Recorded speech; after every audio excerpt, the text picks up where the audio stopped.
영화에서 이런 장면들이 종종 등장합니다. 주인공이 적들에게 추적을 당하고 있습니다. 이때 주인공이 일부러 길이 없는 숲 한가운데로 들어갑니다. 적들이 주인공을 놓치게 되고 주인공은 잠시 안도의 숨을 쉽니다. 그런데 갑자기 어디선가 개들이 막 쫓아와서 주인공의 냄새를 맡고 적들에게 위치를 알려주게 됩니다. 가만히 보니까 그 개들이 주인공이 키우던 동물들이었습니다.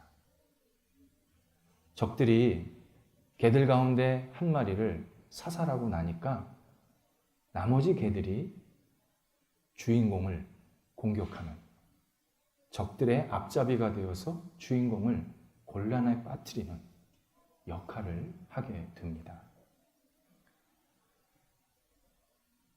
우리를 보호해야 될 어떤 대상이 나중에 가니까 우리를 더 힘들게 할 때가 있다. 바로 인간의 법 이야기입니다.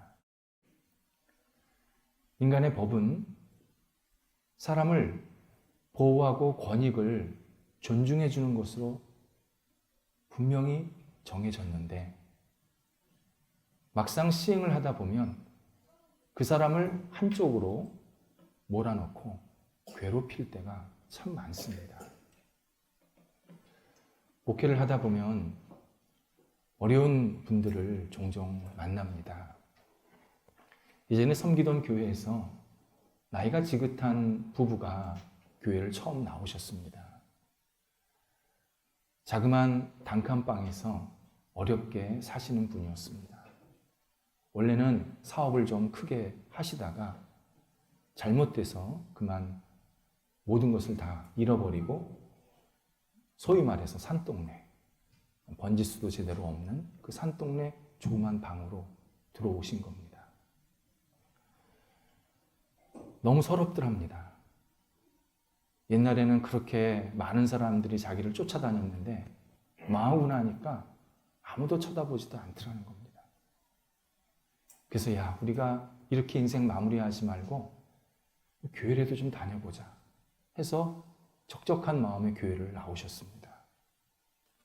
그렇게 신앙생활을 몇 개월 잘 하시는데 두 분에게 육체적인 어려움이 생깁니다. 한 분은 수술을 크게 해야 했고 한 분은 계속 몸이 여기저기 아파서 매일 병원을 다니셔야 했습니다. 당연히 병원비가 만만치가 않은 겁니다. 교회 와서 저한테 상의를 하는데 참 막막합니다. 그래서 교회에서 어떻게든 도와드리고 싶어서 계속 얘기를 하다가 동사무소에 가서 우리 두 분 생활보호 대상자 신청을 좀 하시면 어떠냐. 생활보호 대상자가 뭐 급수마다 좀 다르지만 병원비가 무료거든요. 수술비도 거의 그냥 해주고요. 그래서 두 분이 흔쾌하게 오케이를 하셔서 제가 인적사항을 받아서 동사무소 직원을 찾아가서 이제 넘겨주고 결과를 기다렸습니다. 며칠 있다가 불가 통보가 온 겁니다. 두 분 밑에 아들이 있답니다. 장성한 아들이 있답니다. 그래서 제가 두 분한테 여쭤봤더니 사업할 때 같이 있다가 망해서 흩어졌는데 생사를 모른다는 겁니다. 연락을 안 한 지가 너무 오래됐고 자기도 어디 있는지 모르겠다는 겁니다. 근데 호적에는 있다는 거죠. 그래서 제가 그 상황을 동사무소 직원에게 얘기했지만 법입니다. 끝입니다. 근데 더 당황스러운 일이 며칠 있다 벌어졌습니다. 국세청에서 세금 내라고 통지서 왔습니다. 옛날에 세금 못 낸 게 밀린 게 있었는데 그동안 소재지를 몰라서 통지를 못했다는 겁니다. 그러니까 소재지를 동사무소에 적어놓으니까 바로 엄청난 액수의 세금을 부과시킨 겁니다. 제가 그때 개인적으로 법이라는 게 무자비하구나. 그 사람의 상황을 전혀 해량하지 않는구나. 원칙대로 그냥 가는 거구나. 그래서 또 신용불량자가 또 생기는 거구나. 다시 한번 새삼 깨닫게 되었습니다. 오늘 본문이 세상으로 말하자면 법이고 신앙 안에서는 율법에 관한 내용입니다. 바울이 로마서, 고린도전서, 에베소서, 갈라디아서 계속 반복해서 뭘 얘기했냐면 율법으로는 사람이 의롭게 될 수 없다. 율법으로는 우리 하나님의 자녀 구원 못 받는다. 오직 믿음으로 우리는 구원을 받을 수 있다라고 굉장히 강조했습니다. 이것이 기독교 진리의 아주 핵심 중에 하나입니다. 바울이 어떻게 이 말을 사람들에게 담대하게 전하게 됐는지 그 근거 구절이 바로 오늘 본문입니다. 예수님께서 율법이 뭔지, 율법을 우리가 어떻게 대해야 되는지, 어떻게 그것을 지킬 수 있고 또 한계는 무엇인지를 설명해 주고 계십니다. 그래서 오늘 본문이요, 성경 전체에서 굉장히 중요한 내용 가운데 하나입니다. 우리는 그냥 쉽게 넘어갔지만 이 본문에서 말씀하시는 깊이가 굉장히 깊습니다. 먼저 오늘 본문의 배경은 이렇습니다. 예수님께서 갈릴리 지역에서 손 마른 자, 손 지체장애자를 치유해 주셨습니다. 근데 그날이 안식일입니다. 이때 예루살렘에서 볼 일이 있어서 갈릴리 지역으로 갔던 사람들이 안식일에 예수님께서 치유하시는 모습을 보게 된 겁니다. 이렇게 생각합니다. 우리 예루살렘 율법사들은 안식일에 어떤 일도 하지 말라 그랬다. 출애굽기 20장을 가르쳐주면서 안식일에는 모든 일을 멈춰야 된다. 그게 하나님의 명령이고 뜻이다. 분명히 우리한테 그렇게 가르쳐줬다. 그런데 갈릴리에서 저 예수라는 분은 안식일에 병도 고치고 마치 율법을 별거 아닌 것처럼 얘기하고 있다. 우리 동네랑 좀 다르다. 여기 좀 이상하다. 그러면서 다시 예루살렘으로 돌아오게 된 겁니다. 그리고 나서 예루살렘에서 어느 날 그 예수님이 사람들에게 말씀을 전하고 계십니다. 그러니까 예전에 갈릴리에서 예수님을 봤던, 특히 안식일에 일을 하는 것을 보았던 사람들이 기억했습니다.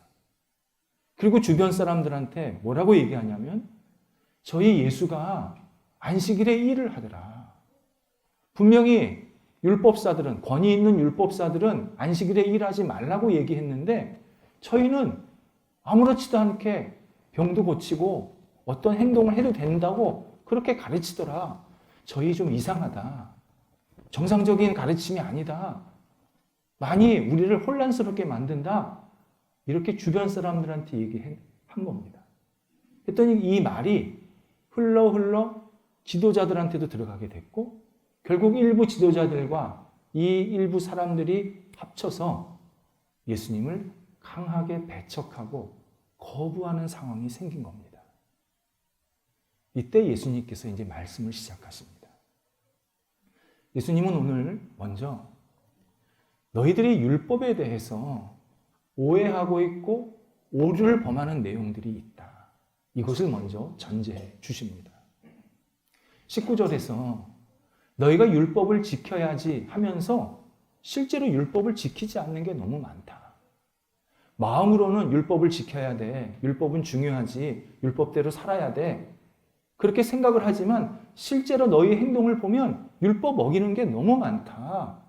이것을 먼저 이야기하십니다. 그러면서 예로 할례 이야기를 드십니다. 율법에는 산에 아이가 태어나면 8일째, 8회째 되는 날에 정확하게 8일째 되는 날에 할례를 행하라고 규정이 되어 있습니다. 그런데 그 8회째, 8일째 되는 날이 마침 안식일이랑 겹치는 겁니다. 어떻게 됩니까? 이때 율법사들이 할례는 예외다. 할례는 안식일에 할 수 있다. 얼마든지 안식일에 할 수 있는 일은 할례다. 라고 가르친 겁니다. 예수님이 이걸 얘기하시는 겁니다. 너희들이 안식일에 할례를 행해도 된다고 얘기하고 실제로 할례를 행하고 있지만 생각해봐라. 안식일에 아무것도 하지 말라고 하는 하나님 말씀을 어기는 거 아니냐. 어디에 안식일에 할례 행하라고 되어 있냐, 율법에. 율법에는 안식일에 아무것도 하지 마라. 근데 너희는 할례 행하고 있다. 너희들 지금 잘못하고 있는 거다. 그러면서 예수님께서 안식일에 치유하시는 사건을 연결해서 설명을 하시는 겁니다. 안식일에 할례 행하는 것 옳다. 정당한 일이다. 안식일에 하나님의 백성이 하나님께 드려지는데 얼마나 하나님이 기뻐하시겠냐. 그날이 안식일이고 아니고 그게 뭐가 중요하냐. 그날에 하나님의 백성이 하나님 우리가 이런 아이를 낳았습니다. 하나님의 자손입니다. 라고 하나님께 인정하고 드리는 거에 얼마나 하나님께서 기뻐하시느냐. 마찬가지로 평소 때 아픈 사람이 안식일에 고쳐질 수 있다 그러면 누군가 고칠 수 있다고 하면 당연히 고치는 거 아니냐. 하나님이 사랑하시고 소중히 여기시는 그 사람이 오랫동안 몸이 아파서 괴로워하고 있는데 오늘은 안식일이니까 오늘 못 고쳐. 그게 말이 되느냐? 그게 하나님이 기뻐하시겠느냐? 하나님이 사랑하는 자를 지금 당장이라도 고쳐주고 다시 살리는 것이 그게 하나님의 뜻이지. 어떻게 그 날이라고 무슨 날이라고 그 날을 못한다 말하는 게 옳은 것이냐? 라고 말씀을 하십니다. 예수님은 지금 율법이 사람들을 비판하고 정죄하는 도구가 되고 있다고 말씀하십니다. 분명히 율법은 우리에게 더 잘 살라고 주신 내용인데 실제로 인간의 죄성, 인간의 부족함이 율법을 다 지킬 수도 없을 뿐만 아니라 율법을 어길 때가 너무 많다. 그게 우리의 한계다. 너희의 죄성이 율법을 온전히 지킬 수 없는 분명한 연약함이 있다. 이걸 인정해야 된다. 라고 말씀하십니다. 성경에는요. 그래서 율법이 있지만 율법을 어기는 여러 가지 일들, 상황들이 굉장히 많이 나옵니다. 우리의 연약함이라는 거죠. 대표적으로 다윗이 그랬습니다. 다윗이 밧세바를 취했습니다. 그리고 그의 남편 우리아를 전장으로 내보내서 전사시킵니다. 죽입니다. 어느 날 선지자 나단이 다윗에게 찾아와서 이렇게 말을 시작합니다. 왕이시여, 성내에 가축을 많이 키우는 부유한 사람이 있었습니다. 근데 그 집에 마침 손님이 왔습니다. 옆집에는 작은 양 한 마리, 새끼 양 한 마리 키우는 가난한 사람이 있었습니다. 근데 그 부유한 사람이 힘으로, 권력으로 가난한 사람의 양을 뺏어서 손님을 대접했습니다. 이 사람 어떻게 할까요? 성경에 보면 다윗이 크게 분노했다라고 표현되어 있습니다. 그러면서 뭐라고 얘기하냐면 여호와의 사심으로 맹세하노니 곧 살아계신 하나님의 이름으로 내가 약속한다. 그 사람은, 그 부유한 사람은 반드시 죽게 될 것이다. 내가 하나님의 이름으로 하나님께서 말씀하신 율법의 그 규정대로 저 사람을 가만히 안 놔둘 것이다. 내가 처단할 것이다. 그렇게 큰 소리를 칩니다. 이때 나단이 사무엘하 12장 5절에서 간명하게 대꾸합니다. 그 사람이 바로 당신입니다.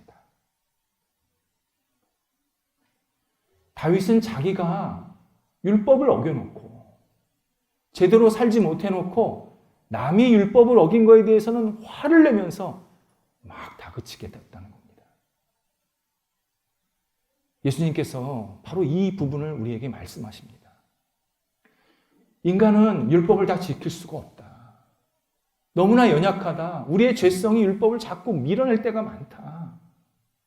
그런데 지키지 않는 사람을 보면서 자꾸 정죄하고 비판하려고 그런다. 그렇게 이중적이고 위선적인 모습을 가지고 있다. 거기에 율법을 어긴 사람도 제가 율법을 어겼습니다. 죄송합니다. 부끄럽습니다. 제가 다시 잘 살겠습니다. 라고 겸손히 고개를 숙여야 되는데 오히려 율법을 어긴 사람이 더 큰 소리 치고 있다 지금. 왜 나만 가지고 그래? 너도 어겼잖아. 저 사람도 어겼잖아. 이 사람도 잘못했잖아. 왜 나만 가지고 그래? 율법이 서로 정쟁하고 비난하고 그리고 서로를 죄가 있다라고 뒤집어 씌우는데 계속 사용되고 있다. 예수님께서 이 말씀을 하고 계십니다. 그러면서 19절에서 너희는 왜 나를 죽이려 하느냐? 23절에서 너희는 왜 노를 내고 있느냐? 너희가 나를 미워하고 죽이려고 하는 것, 너희의 이중성, 너희의 위선성을 내가 이해하겠기 때문이 아니냐. 너희가 나에게 지금 화를 내는 것은 너희가 지금 율법을 제대로 지키지 못해서 너희 스스로 정죄하고 있는 거 아니냐. 부끄러워가지고 오히려 나한테 화내면서 너희 스스로를 지금 괴롭히고 있는 거 아니냐. 사람들의 마음을 정확하게 보시면서 말씀을 하십니다. 그렇다면 하나님께서 왜 율법을 우리에게 주셨을까를 생각할 수밖에 없습니다. 성경에는요, 뭐뭇 하라, 뭐뭇 하지 마라 라는 이 율법의 내용이 많이 들어 있습니다. 구약만 있는 게 아닙니다. 신약 성경에도 율법적인 내용이 들어 있습니다. 그래서 신구약 성경에는 우리를 위로하시고 우리를 구원하시고 우리에게 은혜를 주시고자 하는 이 은혜의 말씀 부분이 하나 있고요. 또 하나는 뭐뭐 해라, 뭐뭐 하지 말라라는 율법의 부분이 있습니다. 이 모두가 하나님의 말씀이고 이 모두가 하나님의 뜻입니다. 그런데 이때 하나님께서 무엇을 해야 네가 구원을 받는다. 네가 어떤 행동을 해야 네가 내 자녀가 된다라고 말씀하시는 내용은 없습니다. 대신에 내가 내 자녀, 나를 믿어서 내 구원을 받았고 내 안에 거했다 그러면 너는 이렇게 살아야 된다. 이런 삶의 방향으로 가야 되고 이런 모습을 네가 계속 지켜야 된다. 너 스스로의 생활을 돌아보라. 너의 말, 너의 행동을 보면서 지금 하나님께서 나한테 얘기하신 대로 내가 지금 잘 지키고 있는지, 잘 살고 있는지 너 스스로의 삶을 계속 돌아봐라. 체크해라. 점검하라. 그러면서 계속 우리에게 율법을 주신 겁니다. 그래서 율법이라는 것은 율법을 행해서 구원을 받는 게 아니라 구원받은 사람이 행동하는 방향이 율법의 내용이 들어있다는 뜻입니다. 성경에는요, 오직 여호와 하나님, 신약 성경에는 예수 그리스도를 믿는 사람, 의지하는 사람이 구원을 받는다. 하나님의 자녀가 된다고 아주 강조하고 계십니다. 어느 구절에도, 구약 성경도 마찬가지고요. 어느 구절에도 율법적인 요소를 지켜야 네가 내 백성이 된다라는 내용이 없습니다. 내 백성이 그렇게 행동한다라는 내용입니다. 예를 들어서 출애굽기 33장에서 이런 이야기가 나옵니다. 하나님께서 모세에게 모세야, 지금 시내산 기슭에 함께 모여있는 이스라엘 백성들을 이끌고 내가 약속한 젖과 꿀이 흐르는 땅, 가나안 땅, 그곳으로 지금 들어가라 말씀하십니다. 모세 당황했습니다. 모세는 지금 나이가 너무 많아서요, 곧 세상을 떠날 것이라는 것을 본인 스스로가 알고 있었습니다. 또 언젠가 하나님께서 모세 너는 가나안 땅에 못 들어간단다. 내 후임자가 이스라엘 백성들을 이끌고 가나안 땅에 들어가게 할 것이다. 그 말씀하신 것도 기억하고 있었습니다. 거기에 이스라엘 백성들이 여전히 하나님께 불순종합니다. 오합지졸입니다. 하나님 계속 불평하고 있습니다. 하나님을 인정하고 받아들이고 감사하는 민족이 되지 않고 우리 언제 이 광야 생활 끝나나요? 언제 이 생활을 마무리할 수 있나요? 계속 원망하고 있는 상황입니다, 지금. 그래서 모세가 하나님께 이렇게 아뢰입니다. 하나님, 아직 우리 민족의 후임자가 정해지지가 않았습니다. 거기에 지금 이스라엘 백성들이 전혀 영적으로 심적으로 준비가 안 돼 있습니다. 지금 불평하는 민족입니다. 패역한 민족으로 살고 있습니다. 전혀 적과 꿀이 흐르는 가나안 땅으로, 약속한 땅으로 들어갈 준비가 안 됐습니다. 지금 들어가면 완전히 다 흩어집니다. 도망갑니다. 우리 이스라엘 민족이 완전히 망하는 그런 상황으로 빠지게 됩니다. 이렇게 말씀을 드리게 됩니다. 이때 하나님이 출애굽기 33장 19절에서 이렇게 말씀하십니다. 나는 은혜 받을 자에게 은혜를 베풀고 긍휼을 받을 자에게 긍휼히 여긴다. 이런 내용입니다. 모세야, 이스라엘 백성들이 준비가 돼서 가나안 땅에 들어가게 하는 게 아니란다. 내 은혜와 긍휼로 이스라엘 백성들이 가나안 땅으로 들어가는 거란다.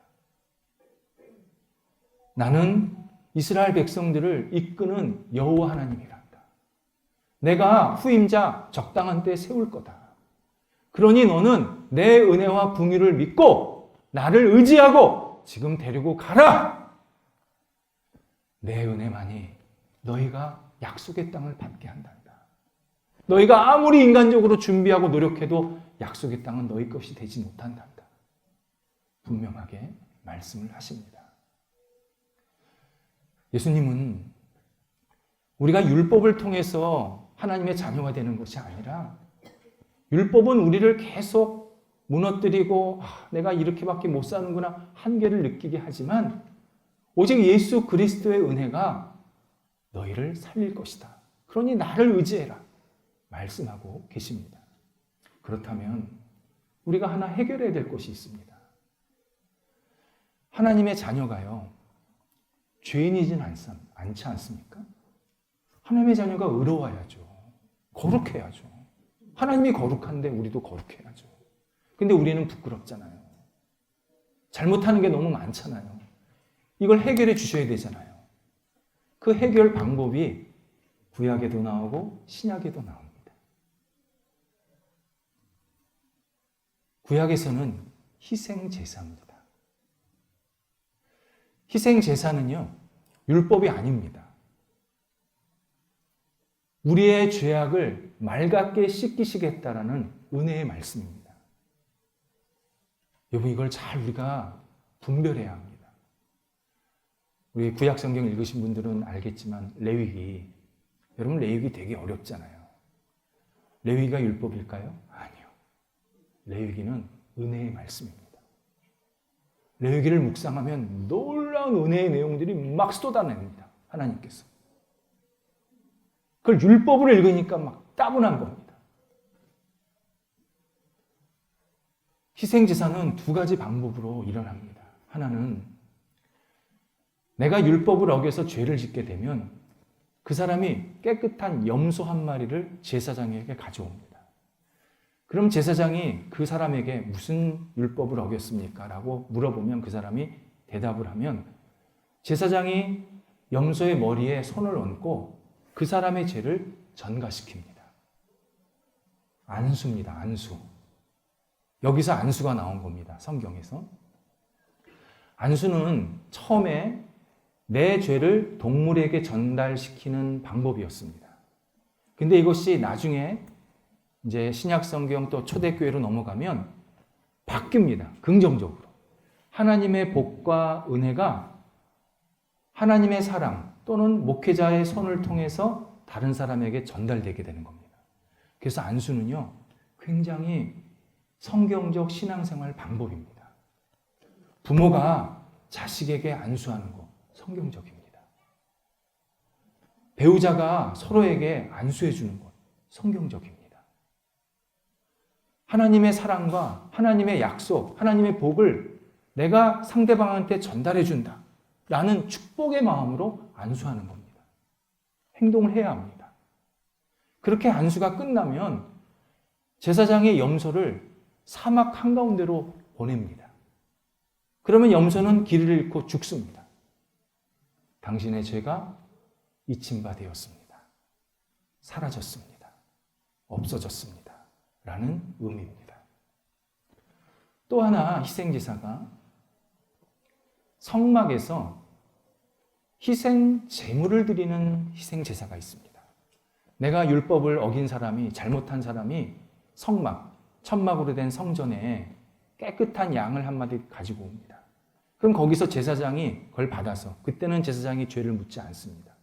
그 사람이 내가 동물을 잡을 때 하나님께 자기의 죄를 아뢰는 시간입니다. 직접. 제사장은 그 양을 잡아서 피를 제단에 뿌립니다. 당신의 죄가 깨끗이 씻겨지고 있습니다. 또 그 살 완전히 태웁니다. 당신의 죄가 깨끗이 불사사졌습니다. 없어졌습니다. 완전히 사라졌습니다. 라는 의미로. 그래서 희생 제물을 드릴 때 그 참여하는, 내 죄인으로서 참여하는 내가 이중적으로, 한쪽에서는 피를 닦아내면서 내 죄가 깨끗이 닦여지고 있구나. 또 한쪽에서는 불로 태워지면서 내 죄가 깨끗이 불로 태워지고 있구나 라는 아주 온전한 죄사함을 받게 하신 겁니다. 염소까지 합치면 3중입니다. 3중. 멀리 가게 하고 씻기고 태우고. 그래서 하나님께서 우리의 죄를 맑게 씻기시겠다 약속하신 겁니다. 염소나 양의 공통점은 분명합니다. 내가 죽어야 합니다. 내가 내 피를 흘려야 되고 내가 태워져야 되는데 내가 그만큼 부끄러운 사람인데 하나님께서 나를 대신해서 동물을 받으시겠다는 겁니다. 그리고 내 죄를 용서해 주시겠다. 정말 사랑의 메시지를 이 동물을 통해서 우리한테 계속 주고 계십니다. 그런데 신약으로 넘어오면 이 사랑이 더 크고 깊어집니다. 동물 제사는 반복해야 되잖아요. 한 번 하면 또 드려야 되고 또 드려야 되고. 예수 그리스도가 십자가에서 당신의 생명을 내어놓으시고 죽으십니다. 피를 흘리셨습니다. 그리고 우리는 예수 그리스도를 믿고 내 죄가 이러이러한 죄가 있습니다 고백하면 예수님께서 우리의 죄를 맑게 씻겨주시겠다 약속하십니다. 과거의 죄, 지금의 죄, 앞으로 있을 죄, 모든 죄를, 정말 모든 죄를 십자가에 죽으신 예수 그리스도를 믿고 그분께 내 죄를 아뢰면 얼마든지 어떤 죄든지 우리를 깨끗하게 용서해 주시겠다 약속을 하십니다. 예수님께서 바로 이 부분을 말씀하십니다. 이스라엘 백성들아, 그리고 지금 우리에게 너희가 율법으로 아무리 애를 써도 죄 용서 못 받는다. 오히려 죄가 계속 생긴다. 그러니 너희를 위해서 죽는 나 예수 그리스도를 받아들여야 된다. 나를 믿어야 된다. 나를 배척하지 마라. 나를 너희가 기쁘게 너희 영혼 속에 받아들여야 한다. 그래야 너희가 사죄를 받고 하나님의 구원을 얻는단다. 분명하게 말씀하십니다. 거울에 내 얼굴을 비쳤을 때 거뭇거뭇하면요, 내 얼굴에 문제가 있는 겁니다. 지금 내 때가 많은 겁니다, 얼굴에. 거울을 암만 닦아보세요. 맑은 얼굴이 나오나. 물로 내 얼굴을 깨끗이 씻어야죠. 그리고 거울을 보면 이제 그제서야 빛나잖아요. 율법은 거울입니다. 아무리 율법을 지켜도 나 못 깨끗해집니다. 하나님의 자녀 못 됩니다. 예수 그리스도, 십자가에 죽으신 예수 그리스도를 믿고 의지할 때 내 영혼의 죄가 깨끗해지고 내가 다시 새롭게 살 수 있고 그리고 하나님의 백성으로 우뚝 세워지게 만드십니다. 우리 기억해야 합니다. 성경의 말씀에 비춰서 내가 어떤 잘못을 했잖아요. 이런 말을 하지 말아야 되는데 했다든지, 이런 행동을 해야 되는데 안 했다든지, 또는 하지 말아야 되는데 했다든지.